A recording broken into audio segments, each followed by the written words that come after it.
Muy buenas tardes. Agradezco en esta oportunidad la invitación que me da la área de telecapacitación y también docencia e investigación del Hospital Belén de Trujillo. El día de hoy voy a tratar sobre un tema que se refiere a las interacciones medicamentosas de relevancia clínica con antibióticos. Voy a abordar este tema en 3 puntos. Primero voy a hablar sobre las generalidades sobre las interacciones medicamentosas. Luego voy a tocar el punto sobre algunos estudios que he encontrado, ¿no?, como base para poder sustentar, digamos, cuáles son esas interacciones medicamentosas de relevancia clínica con antimicrobianos. Y por último, hablaré sobre los programas de predicción de interacciones de medicamentos, que son, digamos, herramientas útiles para poder hacer, digamos, realizar el cruce de interacciones que están en las diferentes bases de datos.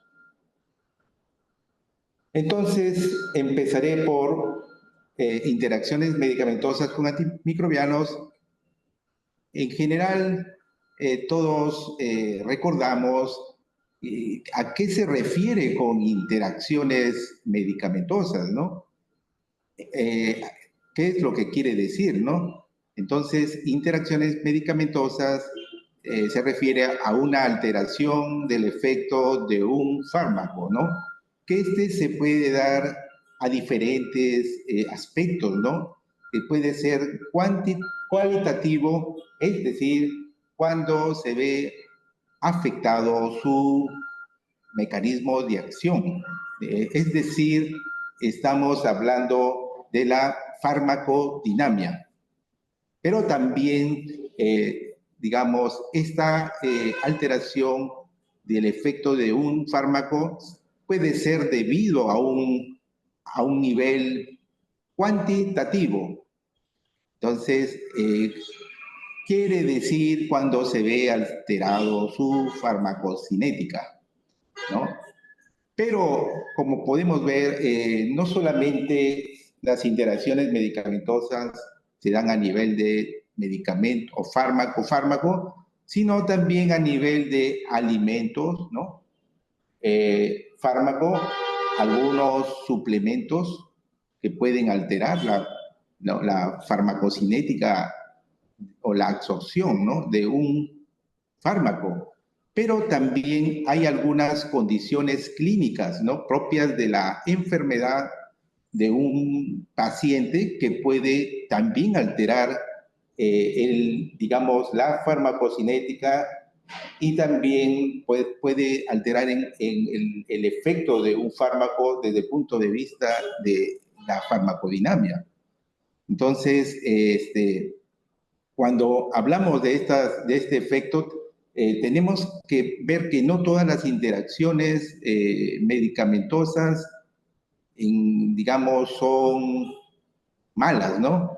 Porque hay algunas interacciones medicamentosas que han sido diseñadas para, digamos, planificadas para más bien potenciar la acción, ¿no?, del efecto de un fármaco, como veremos más adelante. Pero también, digamos, pueden estas interacciones, pues, producir disminución de la acción de un fármaco sobre otro, lo que va a ocasionar, digamos, en falla terapéutica o también en niveles incrementados, ¿no? de una droga sobre otra, la que va a repercutir, digamos, en la aparición de una reacción adversa.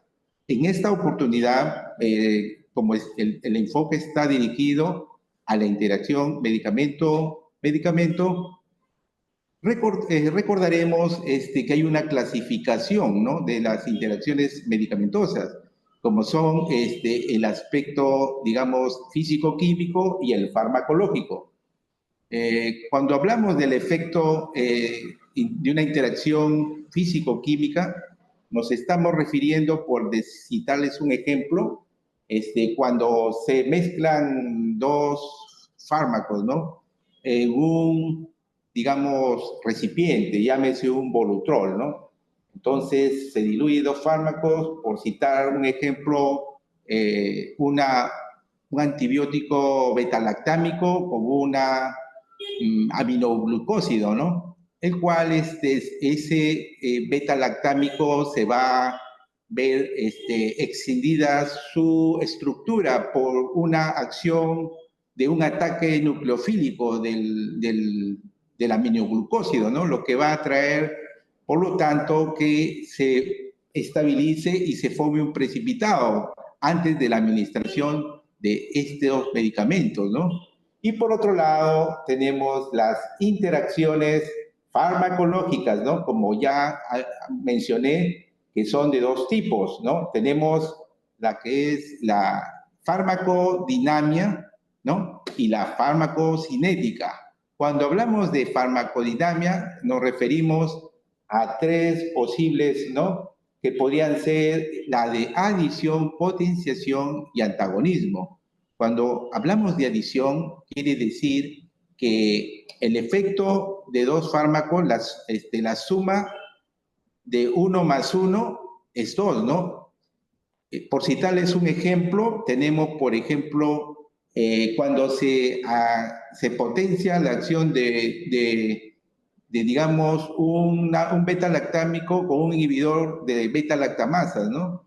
Entonces, el cual, de alguna manera, va a inhibir a las beta-lactamasas y va a potenciar su acción contra alguna bacteria, ¿no? Que sería una bacteria gram negativa.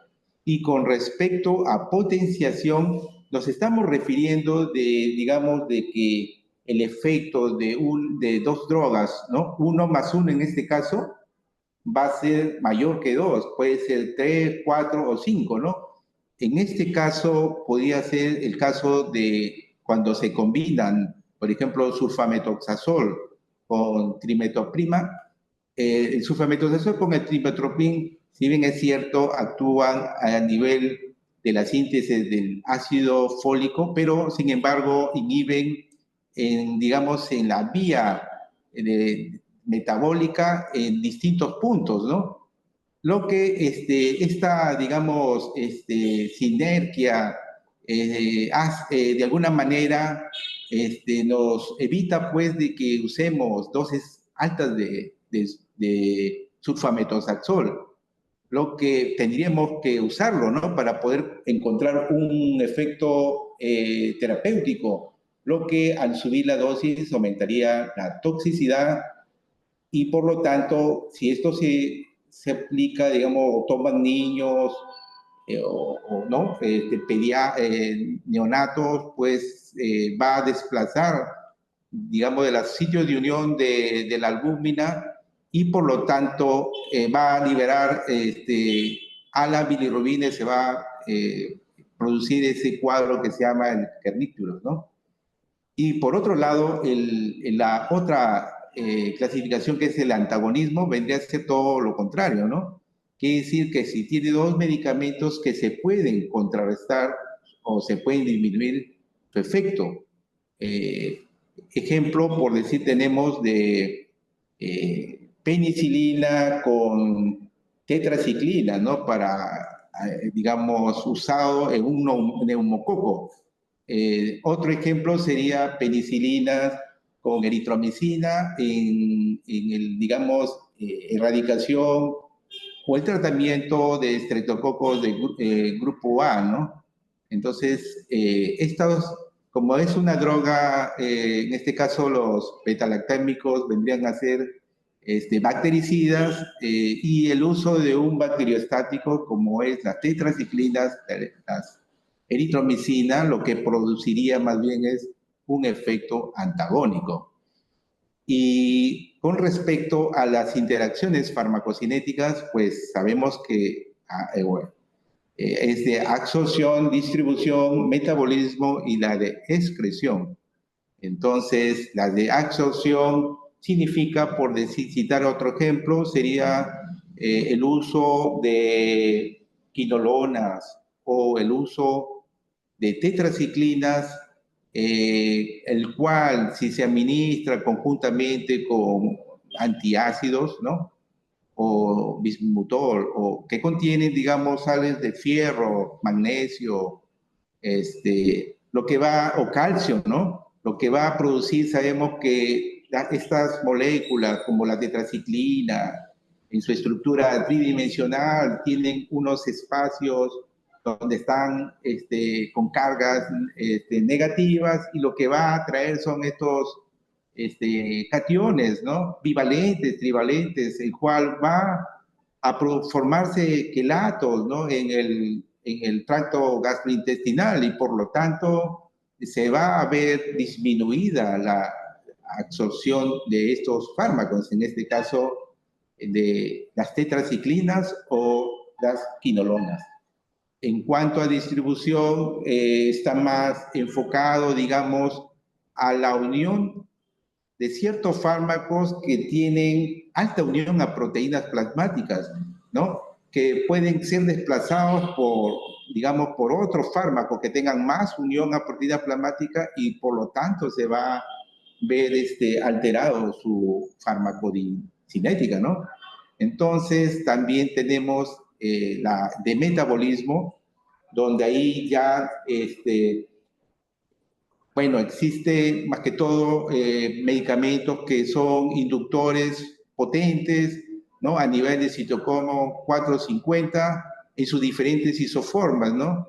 Y también otros fármacos que son inhibidores de estas enzimas, ¿no? Hepáticas. Y con respecto a la descreción, bueno, se da cuando un fármaco altera el pH urinario, y por lo tanto repercute en otra droga que de repente con un medio ácido puede verse alterada ¿no? Su eliminación, ¿no? Tanto, y de repente ese fármaco se bloquea su reabsorción o se elimina más rápidamente.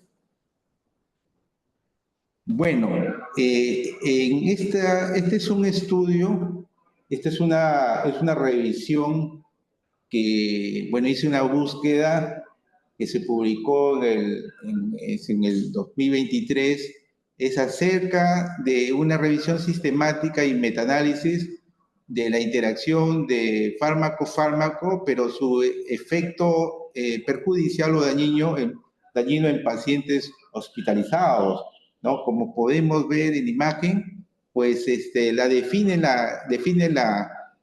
digamos, la interacción en tres categorías, ¿no? En drogas potencialmente, ¿no? En clínicamente relevantes, y la interacción que puede resultar en un daño para el paciente. Como vemos en las interacciones relevantes clínicamente significativas, bueno, fueron abordados, ¿no? Por los farmacéuticos clínicos.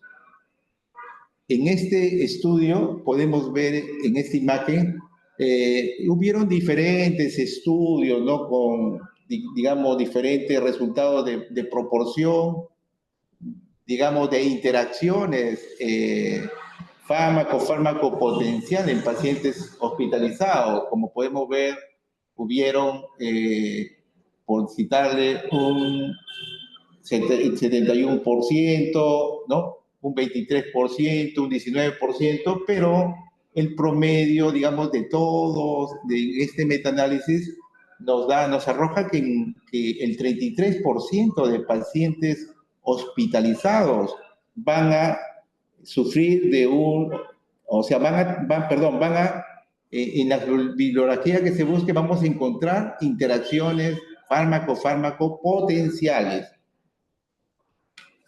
Por otro lado, en el escenario, digamos, en otro escenario como es la unidad de cuidados intensivos, también, digamos, se abordaron diversos estudios donde la frecuencia digamos, de interacciones fármaco-fármaco potencial fue un 66%.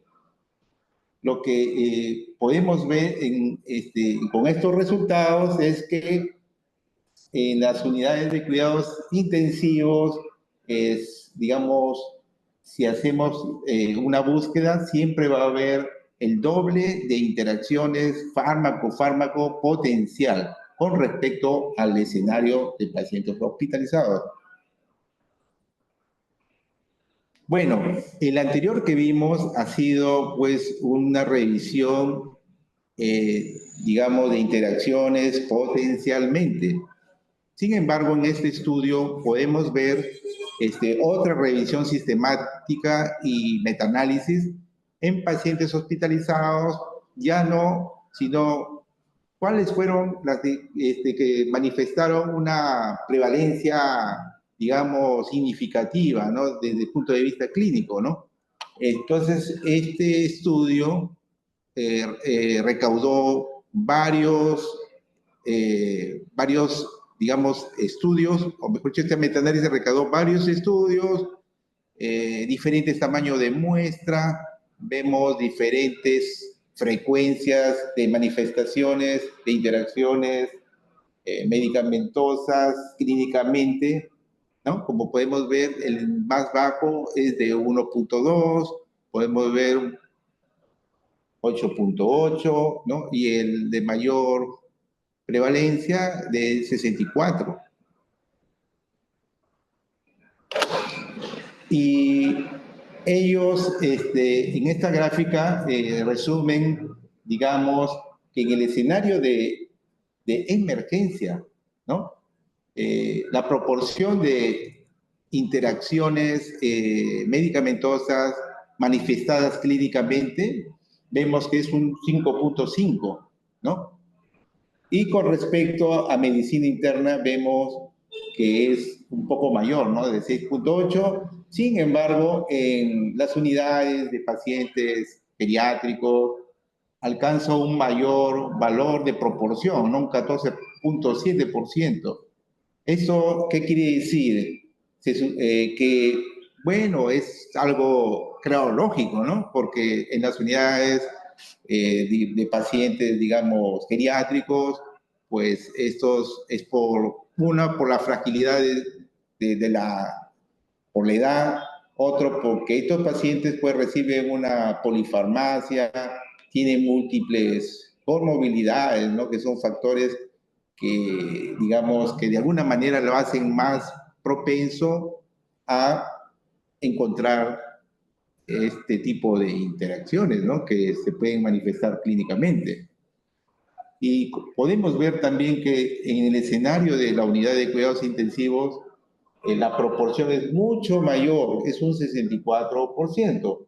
Lo que quiere decir esto que, pues, es lógico, ¿no? Porque en las UCIs, pues, el paciente crítico es un paciente que de alguna manera se ve afectado su farmacocinética, ¿no? Tienen a veces problemas sépticos, shock séptico, de que de alguna manera va a modificar todo ¿no? La farmacocinética de estos fármacos y por lo tanto, por su enfermedad críticamente aguda, pues la probabilidad o la proporción de encontrar estas interacciones clínicamente que se manifiesten, que se hagan real, es más alto, ¿no? Pero en general, esta revisión sistemática y metaanálisis nos da que por lo menos se van a encontrar un 9.2% en general, ¿no? Interacciones que sean realmente, que se manifiesten, que sean clínicamente, ¿no? Entonces esto nos da alerta de poder, digamos, tomarlo en cuenta para poder monitorizar, ¿no? Aquellos pacientes que son más susceptibles, como ya mencioné, producto de una polifarmacia, producto que tiene muchas comorbilidades y otros factores que pueden ser asociados, ¿no? Como alteración con falla hepática, falla renal, y entonces esto lo hace más susceptible, ¿no? Bueno, en este estudio, bueno, es una revisión que siempre lo presentan cuando se habla de interacciones. Es un estudio referencial, ya no encontré un metaanálisis. Este es un estudio ya referido a los antimicrobianos en sí, ¿no? Porque lo que habíamos hablado anteriormente es algo general, o sea, nos estamos refiriendo a todos los fármacos, ¿no? Pero ya aquí ya nos estamos centrando más en las interacciones con antimicrobianos, ¿no? Entonces, este es un estudio multicéntrico, ¿no? Que digamos, publicó en el 2018, pero este estudio se realizó en el 2016, donde incluyó 427 pacientes, 108 fueron pacientes de la unidad de cuidados intensivos, 319 pacientes fueron pacientes que no estaban en las unidades de cuidados intensivos, sino en otros escenarios. Y como podemos ver, este es un estudio turco, ¿no? De 5 hospitales, ¿no? Donde han caracterizado, ¿no? Digamos, la caracterización de los pacientes. Y ahí, en este estudio, podemos ver, pues, que si bien es cierto, es otro sistema sanitario diferente al nuestro, pero por lo menos nos da una luz, una referencia, ¿no? De cómo es la interacción fármaco-fármaco con antimicrobianos. Entonces, aquí podemos ver en medicina interna, en pacientes quirúrgicos, las proporciones, ¿no? Que varían de los diferentes hospitales de este estudio turco. Pero este estudio turco tomó como referencia al Micromedes. Todos conocemos el Micromedes, ¿no? Que es una base de datos muy confiable en el cual pues nos sirve de consulta para poder, digamos, ver y qué fármacos pueden estar presentando interacciones medicamentosas, ¿no? Y en este estudio podemos ver que hubieron, pues, se clasificaron, digamos, las interacciones fármaco-fármaco en menor, moderado, mayor y contraindicado. Entonces, con respecto a los antimicrobianos, 9 fueron menores, 78 interacciones fueron moderados, 61 interacciones con antimicrobianos, ojo, fueron mayores y 5 fueron contraindicados. Y por supuesto, no solamente los pacientes reciben antimicrobianos, ¿no? También reciben otros fármacos y también nos da, digamos, las cantidades que se encontraron en cada una de esta clasificación, ¿no? Digamos, de las interacciones. Pero no solamente eso, también este estudio nos da incluso, nos dice que fueron los fármacos o los antimicrobianos más usados y cuáles fueron las interacciones, digamos, más frecuentes, ¿no? Por ejemplo, los fármacos en este estudio turco fueron las cefalosporinas, los carbamazepine, las penicilinas, las quinolonas, el metronidazol, la tigecyclina, los glicopéptidos, tenemos los azoles, linezolid, colistina, y sin embargo, el que mayor presentó interacciones ¿no? Con antibióticos fueron las quinolonas, seguido del metronidazol, los azoles, la claritromicina y el linezolid.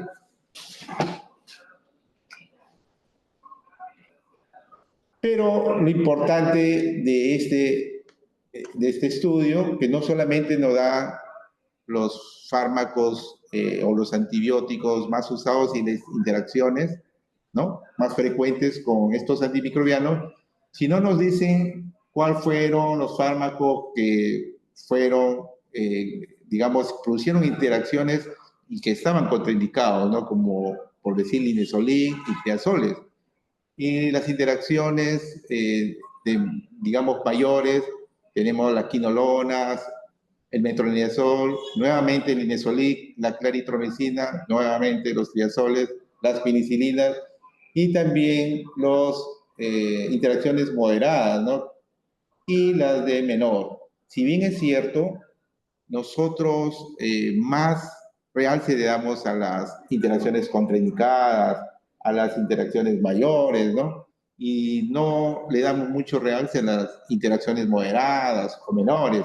Pero, sin embargo, suponiendo de que haya una interacción moderada o menor, lo que tenemos que hacer es también ver si el paciente, digamos, hay factores de riesgo, ¿no? Como por decir la edad, si hay una polifarmacia, comorbilidades, ¿no?, que de alguna manera digamos, tengamos que monitorizar, porque por más que sean menores o moderados, como les vuelvo a repetir, ¿no?, tenemos que ver qué factores pueden influenciar y pueden hacer que estas interacciones se puedan ser, digamos, no potenciales, sino que ya sean reales, ¿no? Entonces, es muy importante tomar en cuenta eso.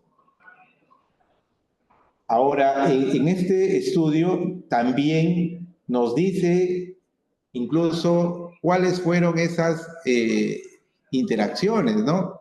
Por ejemplo, tenemos acá en las contraindicadas, tenemos el linezolid, fluconazol, voriconazol, ¿no?, con otros fármacos, ¿no? Y en el linezolid, si podemos ver en las contraindicadas, el riesgo fue el incremento, digamos, con otros fármacos que son también estimuladores de la serotonina, ¿no?, que son serotoninérgicos, como carbamazepina, citalopram, venlafaxine, ¿no?, y que por lo tanto podrían incrementar el riesgo de síndrome serotoninérgico. Pero también, por ejemplo, fluconazol, en este caso granisetron, que bueno, no hay en nuestro medio, ¿no?, pero nosotros tenemos ondansetron. Sin embargo, reportaron pues el incremento del riesgo del intervalo, de la prolongación del intervalo QT, ¿no? Entonces, como les volví a repetir, si yo veo en un escenario a un paciente anciano con fármacos, mayor número de fármacos que estimulan pues la liberación de serotonina y podría poner en riesgo al paciente por este síndrome serotoninérgico, y el paciente que tenga un problema cardiovascular, ¿no?, o que tenga un problema, perdón, sí, pues, ¿no?, o que tenga un problema, digamos, fármacos que prolonguen el QT, ¿no?, como es fluconazol y metoclopramida, por citar otro ejemplo, o por decirlo, quetiapina, risperidona u otros fármacos que pueden prolongar el QT, y que este paciente tenga, digamos, una afección, una falla cardíaca, que haya sufrido un infarto a miocardio. Entonces, yo creo que ahí, en ese escenario, nosotros tendríamos que intervenir, ¿no?, para poder, digamos, darle información de esta interacción potencial. Y en todo caso, si el equipo toma la decisión que el beneficio es más que el riesgo, pues nos queda monitorizar, ¿no?, o vigilar al paciente para ver si no se produce esta interacción, ¿no? Ahora, con respecto también a las interacciones mayores, podemos ver, por ejemplo, las quinolonas, ¿no?, que producen pues alteración de la glicemia, lo que es llamado glicemia, ¿no? Podemos ver también que hay prolongación del QT, el cipro con metronidazol, ¿no? O citada claritromicina tramadol, que puede incrementar riesgos de serotonina, y también tenemos el metronidazol, ¿no? Que, digamos, vinculado a otros fármacos, como le dije, quetiapina, ¿no? Mire, acá tenemos, puede incrementar el intervalo QT, o cifloxacino con insulina, pues puede haber un cambio en los niveles de glucosa sérico, ¿no? Lo que dije, las quinolonas, que pueden producir alteración de la glicemia, con este fenómeno que se llama disglicemia, que puede aumentar los niveles de glucosa en sangre o disminuirla, ¿no? También acá en este estudio digamos, dan todas las reacciones adversas potenciales producto de la combinación potencial de estos fármacos que serían clasificados como moderados, y en esos fármacos fueron el metronidazol, fluconazol, claritromicina, tigersplina, que incrementa las contracciones séricas de otro fármaco. Entonces acá estamos hablando, en esta de las moderadas, estamos hablando de una interacción más que todo farmacocinética. Sin embargo, en la anterior, en las contraindicadas y mayores, pues más estamos hablando de una interacción, como vemos, farmacodinámica, ¿no? Entonces, yo particularmente, pues, me parece más real son las interacciones farmacodinámicas que podrían producir, y sin embargo, las interacciones farmacocinéticas de fármaco mayormente a veces se produce cuando pues se administran fármacos de manera simultánea, ¿no? De que podrían, digamos, alterar su farmacocinética, uno con respecto al otro. Y en finalmente, acá podemos ver también el número de drogas, o sea, la caracterización en este estudio. Lo que quiere decir acá en este cuadro, quiere decir que de ocho drogas que se han usado, por lo menos que sean 2 antimicrobianos, ya va a haber, digamos, interacciones fármaco potenciales. Eso es lo que quiere decir esto. Esa es la caracterización, ¿no? de este estudio. Ahora, este es otro estudio, ya este es un estudio, digamos, en un escenario de una atención ambulatoria en los Estados Unidos, ¿no? Donde se han prescrito, digamos, fármacos antimicrobianos ya orales que están asociados con interacciones droga contraindicada, ¿no? Podemos ver diferentes fármacos como atorvastatina, simvastatina, ¿no? Cisaprida, bueno, acá en el medio ya no se usa, ¿no? Tenemos la eritromicina, ticagrelor, ¿no? Y así varios fármacos. Y los resultados de este estudio, que fue un estudio que se realizó de 2003 a 2011, podemos ver que estas interacciones contraindicadas nos arroja un 0.52% de, digamos, de prevalencia, ¿no? Un 52% de probabilidad, lo que vemos que ni siquiera llega al 1%, ¿no? Y de este estudio, los que más resaltaron fueron los macrólidos con las estatinas, ¿no? Que de alguna manera, pues, acá hay una interacción, lo que puede, pues, producirse la rhabdomiólisis, ¿no? Por aumento de las concentraciones de los macrólidos sobre la estatina, aumento de las concentraciones de estatina. Y por otro lado, también vemos la interacción de las fluoroquinolonas con los antiarrítmicos, ¿no? Que podrían potencialmente producir, pues, digamos, arritmias, como son la torsades de Pointes, ¿no? Pero en este estudio vemos que la frecuencia o la probabilidad, la frecuencia de estas interacciones no es muy alta, ¿no? O sea, para macrolioestatinas alcanza al menos el 2%, y fluoroquinolonas con antiarrítmicos, pues es ni siquiera el 1%, ¿no? Y los fármacos involucrados, en este caso los macrólidos más frecuentes que producían este porcentaje bajo, fueron eritromicina, claritromicina, y con respecto a las fluoroquinolonas tenemos a ciprofloxacino y levofloxacino. Bueno, ahora tocaré, ya digamos hablamos aspecto general, ahora vamos a ver el segundo punto, que son las principales interacciones medicamentosas clínicamente relevantes. Entonces, aquí, por ejemplo, ya hablamos de que el Linezolid, con otras drogas que estimulaban pues la producción de serotonina, podía pues presentar una alteración que vendría a ser el síndrome, el riesgo de presentación del síndrome de serotonina, ¿no? Entonces, este es un estudio, una revisión más que todo, donde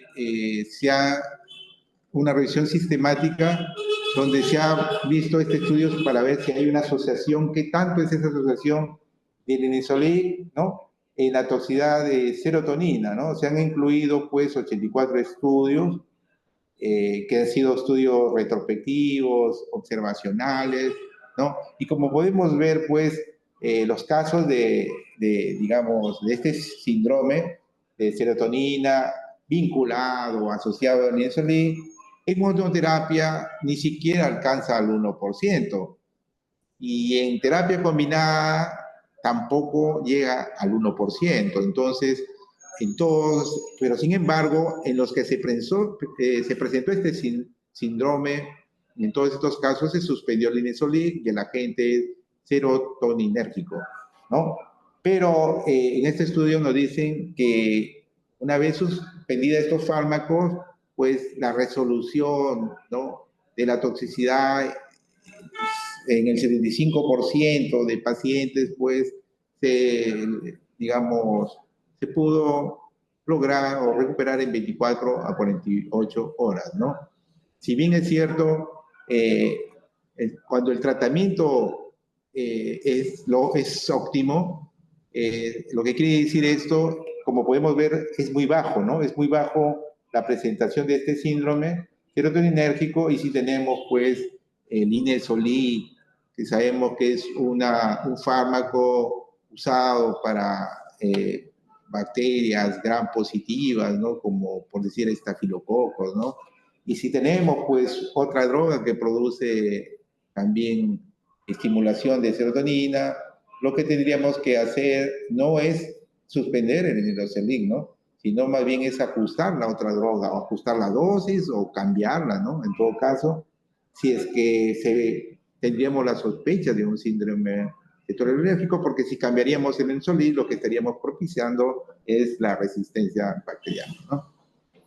Este es otro estudio, como vimos acá, es algo más farmacodinámico, pero acá hay otro estudio, otra revisión sistemática, donde se ha visto el efecto del linezolid, ¿no?, de la interacción con el linezolid, pero desde el punto de vista farmacocinético, ¿no?, donde se han incluido 24 estudios, y las interacciones que han reportado fueron, pues, aquellos fármacos como rifampicina, levotiroxina, venlafaxina y fenobarbital, que han disminuido las concentraciones de linezolid por una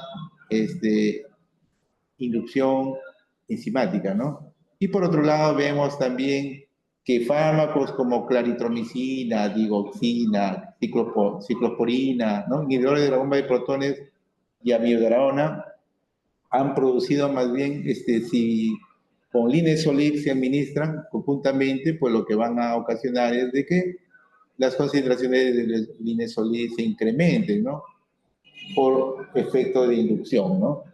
Ahora, Y esta área bajo la curva de Midazolam, ¿no? Tanto con rifampicina y Midazolam, ya vimos que disminuyen las concentraciones de Midazolam, pero sin embargo reportan esto que es un 0.63, ¿no? Y con respecto a claritromicina, Midazolam, ¿no? Que disminuye aumenta las concentraciones de Midazolam, es un 1.81, ¿no? O sea, esto es casi no es, digamos, cifras como para decir que tengamos que nosotros suspender estos fármacos, ¿no? Acá, si ya sabemos que esto produce el Midazolam con los fármacos mencionados, que pueden aumentar o disminuir las concentraciones, lo que se tendría que hacer, pues, es simplemente, bueno, los autores de este estudio nos dicen de que se tendría que hacer una monitorización de droga plasmática, ¿no? El TDN, para ver y evaluar la efectividad y seguridad del Midazolam, ¿no? Y con respecto al mecanismo, porque normalmente nosotros estamos más familiarizados con el citocromoxid, el 450, sin embargo, en estos fármacos, el mecanismo principal fue el sustrato de la glicoproteína P, ¿no? Que también puede producir inducción, inhibición, y a ese nivel y producir, pues, que una droga sobre el Midazolam incremente o disminuya las concentraciones séricas. Bueno, ahora ya que hablamos, ahora vamos a hablar de otro grupo que son las fluoroquinolonas, ¿no? En esta revisión, en realidad es una revisión que se pregunta qué tan seguras son las fluoroquinolonas en pacientes diabéticos, ¿no? ¿Por qué este estudio lo que pretende ver es, sabemos que las fluoroquinolonas van a producir este fenómeno llamado disglicemia, ¿no? Entonces, la disglicemia, que significa que puede aumentar o disminuir los niveles de glucosa en la sangre y producir una hipoglicemia o una hiperglicemia.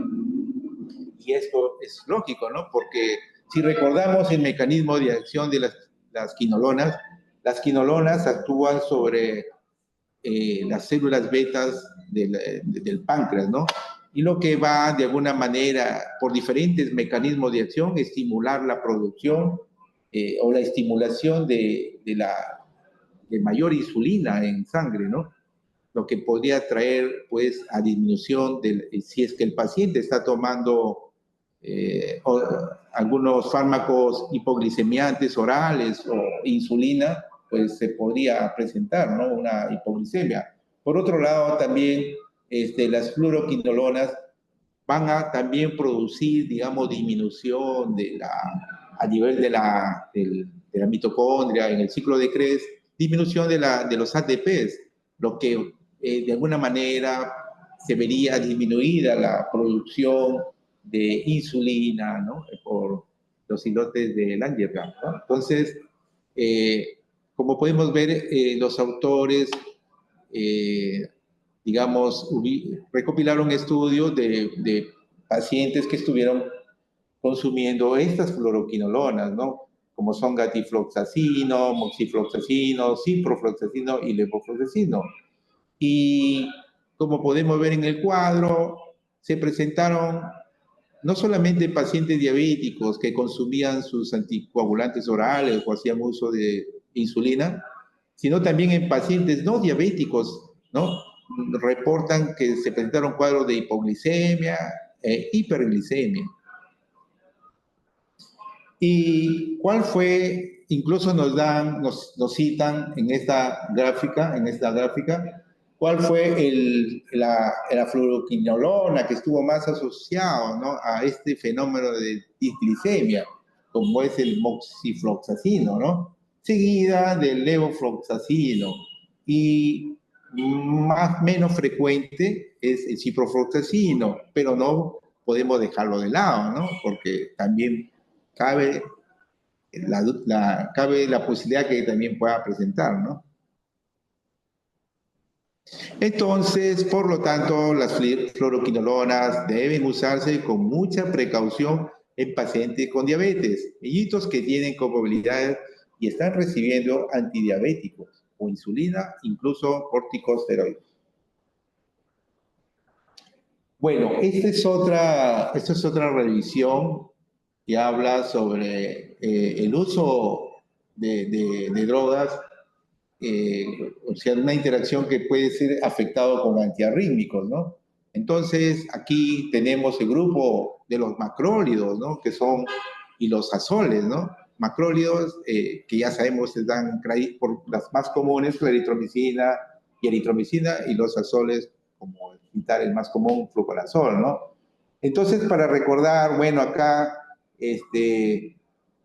todos hemos escuchado inhibidores, potentes del SIG, inhibidores moderados del SIG, inhibidores débiles del SIG, pero su definición en muchos casos no la conocemos, ¿no? Sin embargo, para cómo definen estos autores en esta revisión, que un incremento de 1.25 sobre el área bajo la curva, ¿no? Digamos, de un fármaco, por interacción con estos macrólidos y azoles, si digamos, es un inhibidor débil. Si es más del doble el incremento del área de la curva, sería un inhibidor moderado. Si el incremento es 5 veces el área de la curva, entonces estamos hablando de un inhibidor potente. Entonces, no solamente, digamos, tenemos como referencia para medir, ¿no? Si es un inhibidor potente, moderado, débil, el área bajo la curva de las concentraciones plasmáticas, sino también el clearance, ¿no? Por ejemplo, si el clearance es, digamos, disminuye en más del 80% del fármaco, ¿no? Que ha sido, digamos, de alguna manera víctima, estamos hablando de inhibidor potente, ¿no? Si disminuye en 50-80% el clearance, estamos hablando de un inhibidor moderado. Pero si disminuye entre 20 a 50% ese clearance, estamos hablando de un inhibidor débil. Y también acá podemos ver que tenemos las diferentes interacciones, ¿no? de los antiarrítmicos, las diferentes clases, las drogas sustrato, o sea, los antiarrítmicos, la droga precipitante, incluso nos da la naturaleza de la interacción, ¿no? ¿Cuál es el mecanismo de esa interacción?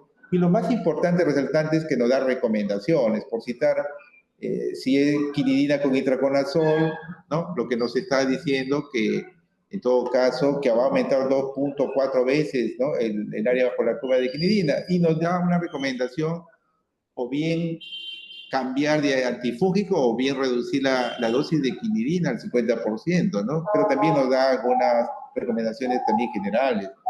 Y por otro lado, también recordemos que estos fármacos grupos también están, digamos, de alguna manera influenciados también por la glicoproteína P, ¿no?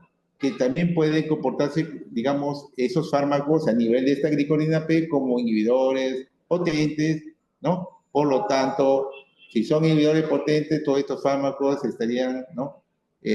Sus concentraciones elevándose, y si es inductor, entonces potente, estarían disminuyendo todos estos fármacos, ¿no? Digamos, en sangre.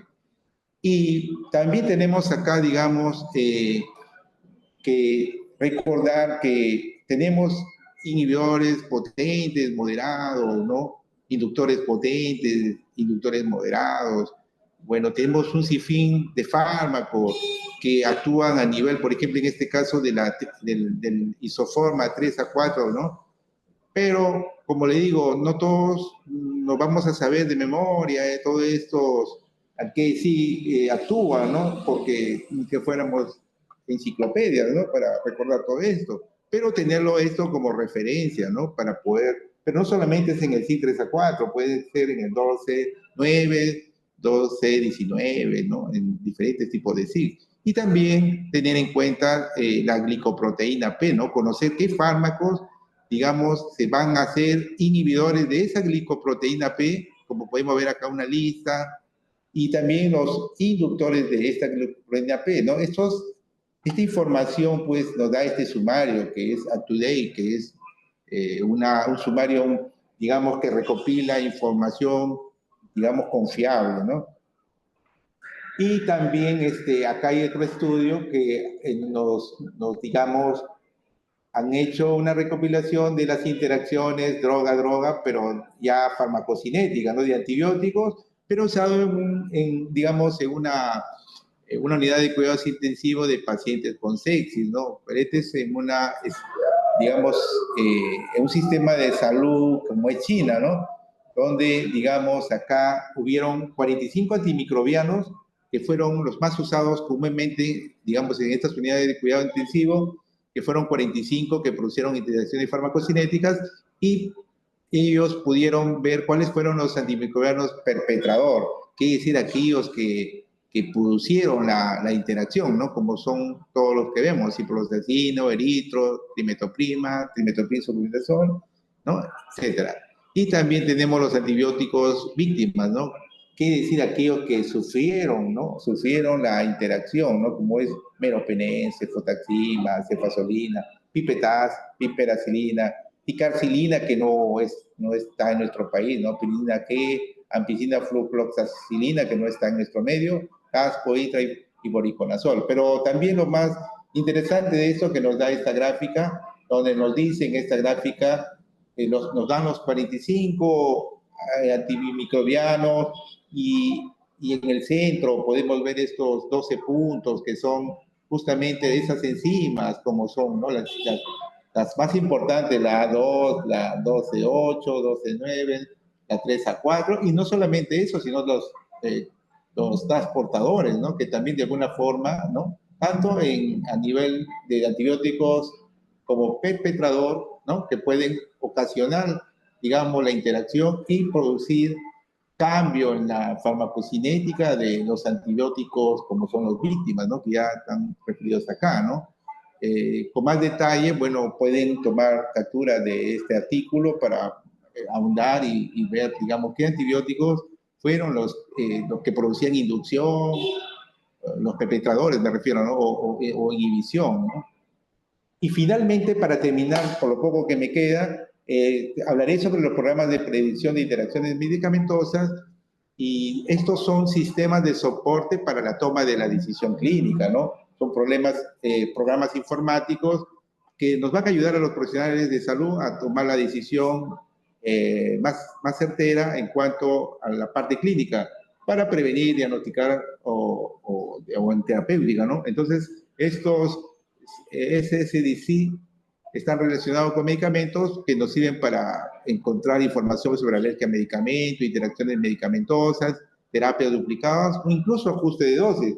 En este caso hablaremos de las interacciones medicamentosas. Entonces, estas herramientas informáticas tenemos, pues, como ya hablamos anteriormente, Micromed, Lexicon, ¿no?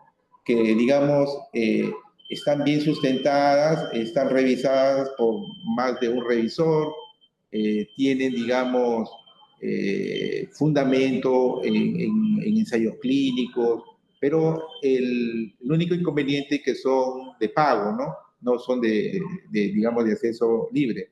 En cambio, tenemos las otras, el drug.com, Medscape, Hipócrates y la Universidad de Liverpool, que sí son libres, ¿no? Y que podemos, tal vez muchos de ustedes la conozcan y otros no, y podemos hacer uso de estas herramientas para poder, digamos, ver qué fármacos pueden producir interacciones fármaco-fármaco.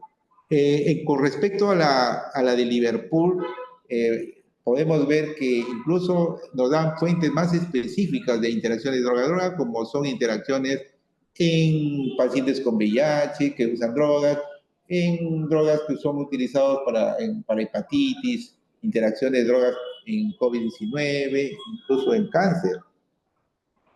Pero también tenemos acá la suerte, por decir, de acceder a Dyname, ¿no? La página del CONCITE ustedes pueden, digamos, suscribirse, poner su su correo, su DNI, su número de DNI, y pueden suscribirse.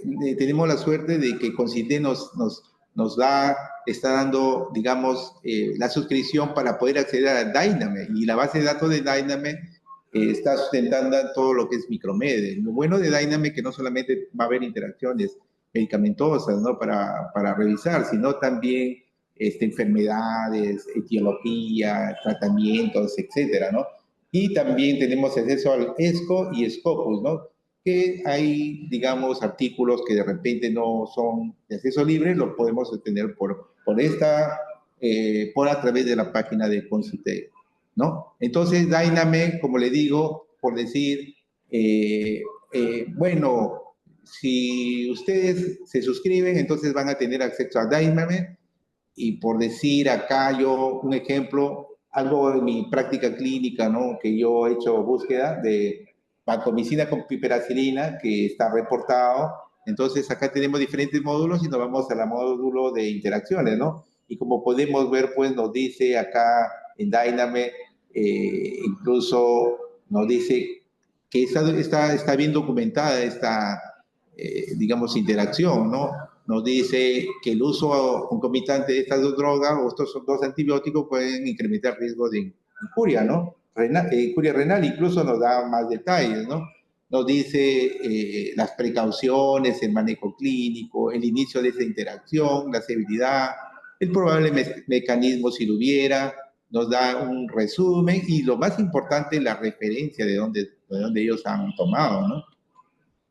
Y bueno, también tenemos el drag.com, que es gratuito, y también he puesto la misma interacción, ¿no? Piperacilina, taxoban con vancomicina. Claro, por supuesto, así como la anterior, también pueden ustedes ir agregando más fármacos, ¿no? Y en este caso también nos dan dos pestañas, ¿no? Uno para una información de la interacción para consumidores, que es un lenguaje más sencillo, y otro para profesionales de la salud, ¿no? Que nos dan la misma interacción, que es mayor, que el uso concomitante de banco de piperacilina pues va a aumentar el efecto nefrotóxico. Nos dice que hay estudios retrospectivos que no son limitados, y incluso nos da pues cómo es el manejo, ¿no? Y lo más importante también las referencias de dónde ellos se sustentan, ¿no? Y para terminar, bueno, terminaré con estas conclusiones.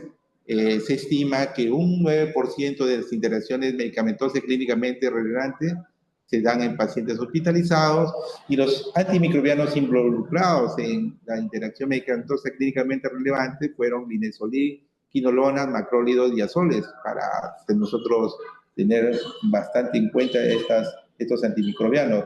Y al identificar, o sea, cuando uno identifica interacciones que son medicamentosas potenciales, debemos vigilar a nuestro paciente, ¿no? Ver cuál es su evolución clínica para darle un abordaje temprano y en lo posible, ¿no? Poder prevenir un evento adverso si es que, digamos, en este caso, si el riesgo o el beneficio es mayor que el riesgo, ni modo, ¿no? Solamente nos queda vigilar. Bueno, agradezco bastante la atención y quedo atento a sus comentarios, a sus dudas. Muchas gracias. Muchísimas gracias, licenciado Luis Aguilar Guamán, por su excelente exposición, y agradecemos a todos los participantes también por dejar sus preguntas en la cajita del Zoom. Vamos a dar lectura a las preguntas, licenciado, de nuestros participantes. Ok. Muy bien. Como primera pregunta, nos comenta Daniel Mendoza. ¿Fármacos son más propensos a interactuar entre sí? ¿Y qué sucede cuando se toma estaninas y fibratos? Perdón, no le escuché la última partecita. Ok, lo leo nuevamente. Sí, por ¿Fármacos favor. son más propensos a interactuar entre sí? ¿Y qué sucede cuando se toma estatinas y fibratos? Ya, muy bien. Mire, con respecto a la pregunta que me hacen de que cuáles son las interacciones más frecuentes, bueno, te diré que según mi experiencia mío, habría que ver, como yo te dije, si bien es cierto, las interacciones que nosotros podemos buscar o cruzar esa información en las diferentes bases de datos como Micromed, incluso ActuDate también tiene, ¿no? O RAG.com, digamos, son interacciones potenciales, ¿no? Pero como volví a mencionar, nosotros tenemos al momento de, digamos, de ver si esa interacción se puede hacer real, ver el contexto del paciente, ¿no? O sea, no es que hay muchas interacciones de repente que no se van a dar, ¿no? Pero, como te digo, en el escenario de un paciente que, como dije en el ejemplo, si es un paciente que está utilizando drogas que prolongan el QT, ¿no? O sea, a mayor número de drogas, y es un paciente, digamos, anciano, con muchas comorbilidades, y si incluso tiene alguna patología de fondo cardiovascular, entonces acá lo más frecuente es que se haga evidente una interacción ya real, ¿no? Y por lo tanto tenemos que alertar al equipo de salud para ver qué decisión se toma, ¿no? O salvo que el beneficio sea mayor que el riesgo, o en todo caso tomaron, en este caso, un electrocardiograma para ver si se le puede dar o retirar algún fármaco que de repente no sea necesario, ¿no? Entonces yo te digo esto por mi experiencia, porque a veces ponen fármacos que de repente ya se pueden retirar, como metoclopramida, por decir, que a veces están usando los pacientes. Por ejemplo, yo trabajo en la unidad de cuidados intensivos, bueno, seguimiento farmacoterapéutico, y utilizan pues otras drogas como quetiapina, fluconazol, que a veces no las puedes quitar, pero el metronidazol quizás sí, porque ya el paciente está tolerando la dieta, no hace residuo gástrico, ¿no? Entonces, eso sería mi recomendación, ¿no? O sea, en realidad es observar al paciente, vigilarlo, ¿no? Para ver si en los factores que presentan se pueden presentar, se pueden hacer reales estas interacciones. Ahora, la otra pregunta era que la atorvastatina con ¿cómo me Ah, dijo? sí. Ya, bueno, ¿Qué sucede cuando se toma estatinas y fibratos? ya está, tiene fibrato. Bueno, la verdad es que lo que yo, bueno, esa interacción no la he revisado, ¿no? Si hay una interacción ahí. Pero lo que sí sé es de que si en este caso hay drogas que pueden aumentar las concentraciones, ¿no? De las estatinas, ¿no? Entonces hay que tener bastante precaución porque sabemos que las estatinas pues pueden producir radiomiólisis, ¿no? Entonces, o también pueden producir incluso aumentar las transaminasas, que sí lo he visto en la práctica clínica, ¿no? Entonces, en este caso es, como te digo, monitorizar al, al paciente, ¿no? En base a la evolución clínica de cada paciente, ¿no? Sí, eso sería mi respuesta.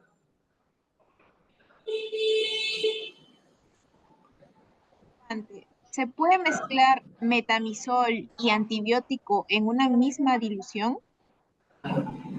Bueno, la verdad, no he visto, no sería conveniente mezclarlo.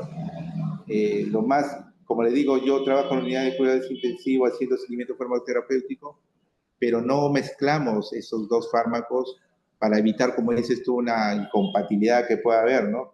Lo que sí se puede pasar a través de, digamos, la línea en Y, en diferentes lúmenes, pero lo recomendable es no mezclarlos, pues, ¿no? Es ponerlos, bueno, al menos en mi práctica clínica, no ponerlos por separado, ¿no? O sea, no sabemos cómo, si de repente mezcla un fármaco con otro, puede haber algún tipo de interacción desde el punto de vista físico-químico, como dije, ¿no? Entonces, lo ideal es no mezclarlo, ¿no? Es lo más recomendable, ¿no? Salvo que tengas la información y quieras mezclarlo, pero lo más correcto es no hacerlo, ¿no? Muy bien, infinitas gracias al químico farmacéutico Luis Aguilar Guamán. Ha sido un gusto tenerlo con nosotros. Muchísimas gracias. Así también agradecer a todos nuestros participantes y recordarles que ingresen al link de asistencia para poder generar sus constancias de manera correcta. Asimismo, estar atentos a las próximas telecapacitaciones realizadas por el Hospital Belén de Trujillo. Les compartí un enlace también para que puedan ingresar a la página web del Hospital Belén de Trujillo en el área de telesalud para que puedan visualizar las siguientes telecapacitaciones y tele-IS que se van a programar para el mes de junio. Muchas gracias a todos por su participación. Muchas gracias, doctor Luis Aguilar. Ha sido un gusto tenerlo con nosotros. Buenas tardes. Muchas gracias, buenas tardes a todos.